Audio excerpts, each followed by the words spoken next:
Bonjour à tous, bienvenue à nouveau sur la chaîne. Avant de plonger dans cette vidéo, j'aimerais faire une petite annonce. À l'approche de la nouvelle année, vous verrez un certain nombre de changements ici sur World Affairs in Context. Je suis très enthousiaste à propos de ce qui arrive. Une partie importante de mon contenu va migrer vers Substack et Patreon. Vous y trouverez de nouvelles interviews. Oui, je vais reprendre les interviews, ainsi que davantage de contenu écrit. D'ailleurs, j'ai publié un nouvel article sur Substack et Patreon ce matin, donc n'hésitez pas à aller le lire. Il y aura également plus de moyens pour vous d'interagir avec le contenu, de discuter avec moi et de vous connecter avec d'autres abonnés dans un chat réservé aux abonnés.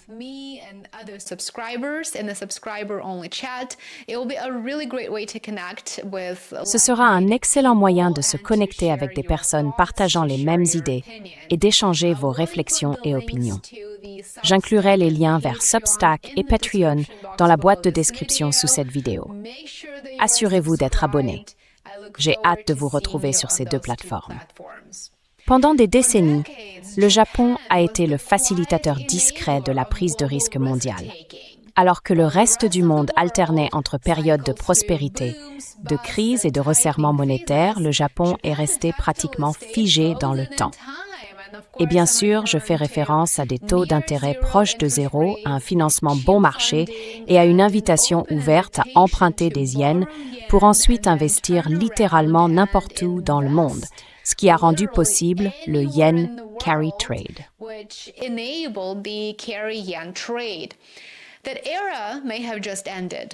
Cette ère vient peut-être de prendre fin.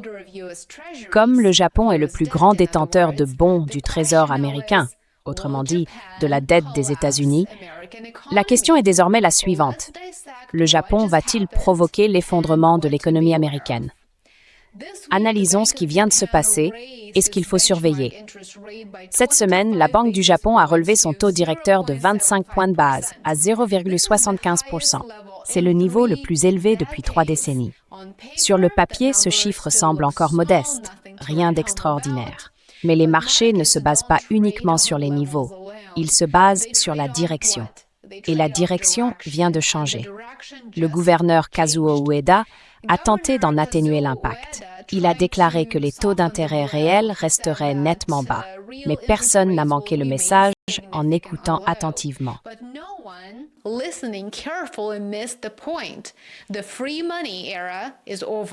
L'ère de l'argent gratuit est terminée et les marchés mondiaux font désormais face à la possibilité d'un vaste débouclage du carry trade sur le yen. Pour comprendre pourquoi le monde retient son souffle, il faut d'abord comprendre ce qu'est réellement le carry trade sur le yen.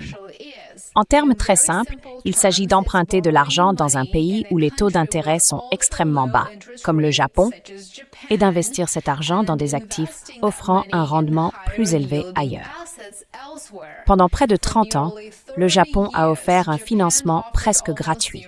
Les traders empruntaient des yens, les échangeaient contre des dollars, des pesos, des reals, des crypto-monnaies, des actions, des obligations, en somme tout ce qui rapportait, et empochait la différence. Tant que le yen restait faible ou stable, c'était pratiquement de l'argent gratuit.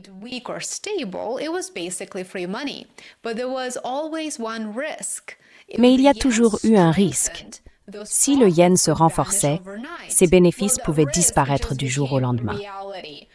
Eh bien, ce risque vient de devenir réalité. Les marchés s'attendaient en fait à la hausse des taux. J'en ai parlé dans ma précédente vidéo sur le sujet, qui compte désormais plus de 500 000 vues, alors merci à chacun d'entre vous qui l'a regardé. Environ 70% des traders avaient déjà intégré une hausse des taux dans leurs prévisions.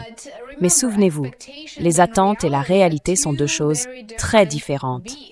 Lorsque la décision est tombée, le dollar américain, face au yen japonais, a d'abord grimpé vers 157, puis s'est violemment inversé autour de 153 en quelques heures.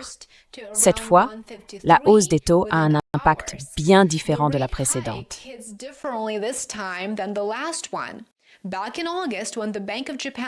En août dernier, lorsque la Banque du Japon a surpris les marchés, le Nikkei s'est effondré d'environ 12% en une seule journée. Cette fois, cependant, le mouvement était annoncé. Il était largement attendu. Mais rappelons-le, annoncer ne veut pas forcément dire inoffensif. La Banque du Japon a été très claire. D'autres hausses sont à venir. L'économie se redresse modérément, disent-ils. Le marché du travail est tendu, les salaires augmentent, mais l'inflation n'est plus en sommeil. L'inflation progresse au Japon, ce qui signifie que la hausse n'est pas un simple ajustement ponctuel. C'est le début d'un cycle de resserrement. Et cela compte, car il existe encore une quantité énorme d'effets de levier financés en yens dans l'ensemble du système mondial.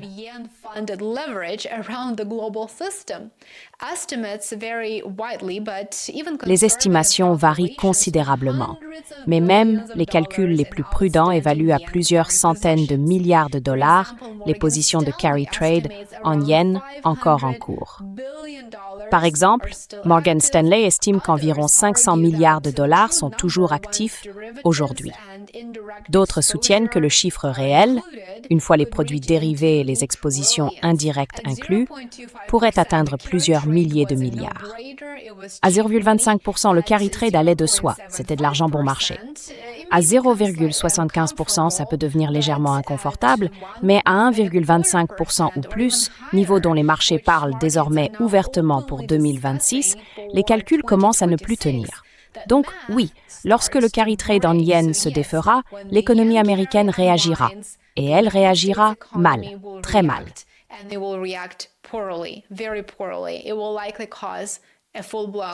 Cela provoquera probablement une crise à part entière. Et le principal danger ne réside pas seulement dans la hausse des coûts d'emprunt d'ailleurs, mais dans la réduction des différentiels de taux d'intérêt.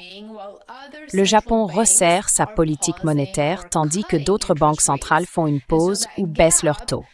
Ainsi, l'écart qui rendait initialement cette opération si attrayante se referme rapidement. On peut déjà voir apparaître les points de tension. Un yen plus fort nuit en réalité aux exportateurs. Des entreprises comme Toyota, Sony et d'autres géants mondiaux qui dépendent de leurs revenus à l'étranger. L'optimisme initial s'estompe souvent lorsque la réalité monétaire s'impose. Et c'est exactement ce qui se passe en ce moment. Les marchés émergents affichent déjà des signaux d'alerte.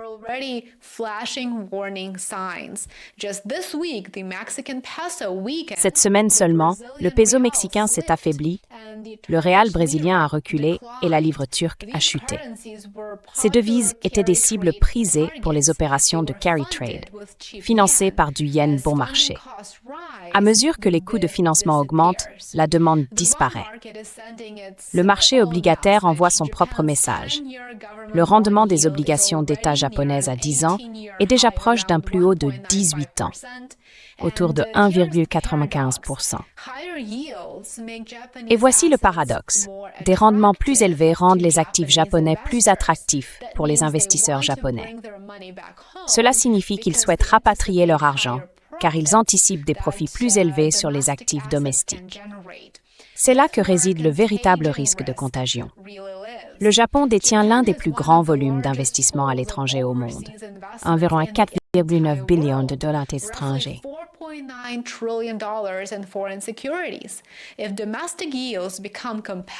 Si les rendements nationaux deviennent compétitifs, même un petit flux de rapatriement peut se répercuter sur les marchés mondiaux.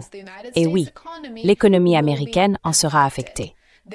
Plus les rendements japonais augmentent, plus l'incitation à rapatrier les capitaux est forte. Et une fois ce mouvement enclenché, il ne reste pas contenu.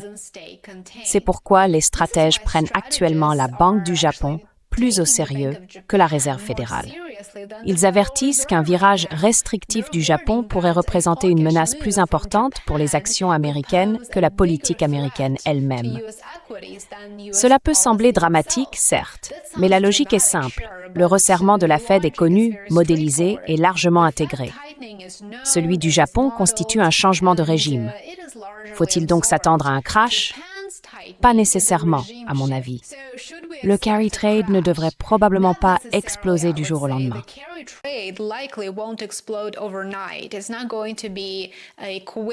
Ce ne sera pas un événement rapide. Le processus se déroulera à mesure que les coûts de financement augmenteront progressivement, que les taux de change évolueront et que l'effet de levier deviendra inconfortable. Les actifs qui ont le plus profité du yen bon marché, comme les crypto-monnaies et les obligations des marchés émergents, sont les plus vulnérables. Cette fois, la Banque du Japon ne bluffe clairement pas. Et une chose est évidente. Les risques pour l'économie américaine ainsi que pour l'économie mondiale augmentent nettement. Restez donc à l'écoute. Je vous tiendrai informé ici sur YouTube ainsi que sur mon Substack et mon Patreon. Merci beaucoup d'avoir regardé.